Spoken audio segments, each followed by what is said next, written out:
come from a sports background, so making sure that you have a background in what you're doing a lot of times will give you that underlying self-fulfillment that you're looking for. So making sure that you have something in common with the people you're treating. That's probably the number one thing. So coming from a sports medicine background, I would say that you have to have flexibility in your mindset. There's a lot of things. I'm just going to throw one out there. CrossFit is an idea that during school I wasn't oriented to the idea of CrossFit as a sport or a strengthening program.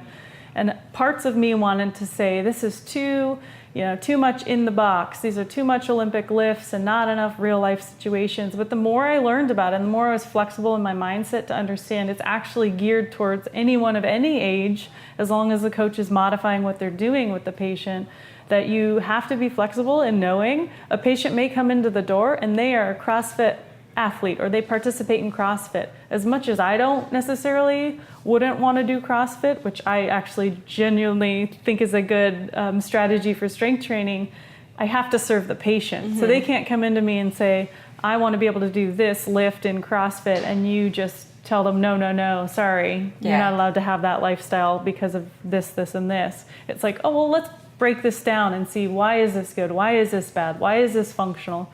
So flexibility, I would say, is that second thing.